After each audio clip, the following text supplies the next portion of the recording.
Welcome to Session 5 of the New Jersey Early Intervention video series.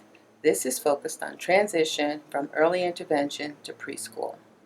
Once again, we've invited parents and practitioners to share information with you about what a family experiences as they make that transition from early intervention to preschool. You will learn about the transition planning process and how early intervention staff will assist you through that process. Transition means a lot of different things in early intervention. We start talking about transition at age 2. So the IFSP closest to the second birthday, we start talking about transition.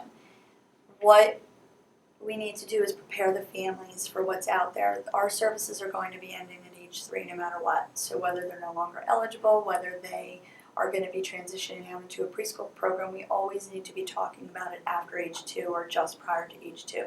So the families are aware, because they may have no idea that we are going to end. And that's a scary time for parents. They told me all about how, all the steps of the transition to check and see if you would get services through your town, through preschool, and the timing, and they went over all of that. And we had another evaluation meeting with the school. Going from people who knew my son inside and out to people who knew him on paper, and their testing was obviously very different. Most of it was done in the school, in a classroom, versus in our home where they're comfortable. So it took a lot of finagling in the beginning for everybody to be comfortable and really know him enough to develop a plan that would reflect him. Around 4 to 6 months before they turn 3, we're going to have what's called a transition planning conference. And at that meeting, the family, the service coordinator, anyone else the family wants to invite, the practitioners in the home are all invited to what's called that transition planning conference. For us, we decided that we were going to try to see if he was eligible for services through our district's preschool program. It's also an opportunity for the parents to share their concerns. You know, their concern might be the child going to school if they've never been outside of the home, other than going on little errands and play dates and that sort of things. A letter, a notification is sent out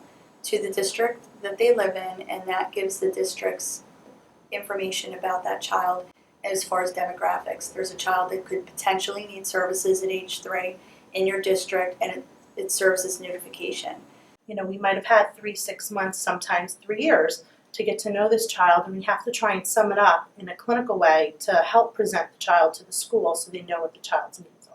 It's a process for families, and it's an overwhelming process. So as a service coordinator, we guide them through that and act as that support person. I was nervous about it, but they helped me through that, and then it really went pretty smoothly, I guess, because they explained it to me, and I always knew what was going to happen. In early intervention, we're focusing on the family and the child, and in schools, they're focusing on the child and educational outcomes for that child. And all of their services are performed within the school day. And they go to school. It's a 5-day-a-week program. It can either be a half a day or a full day, which is very different than early intervention. You may have 1 or 2 hours here or there throughout the week. But once they turn 3, and if they're eligible for school, they will go 5 days a week. I think that's where the transition team helped us a lot to kind of work through what our emotions were attached to it and work through what their expectations were going to be. Taking things one day at a time, and our son was a trooper. He took transitions a lot better than we did usually, actually. The earlier you start talking about it with families, the more you educate them and give them the resources to support them through transition, the easier it will be for the parents. It's much harder, I believe, personally and professionally, that it's harder on the parents than it is on the child. Hi, welcome back. I hope you enjoyed the video and that you found it informative and useful. You may have questions even after viewing the video. If so, I invite you to call SPAN at 1-800-654-7726. We'll be happy to answer any questions that you may still have or share with you additional resources.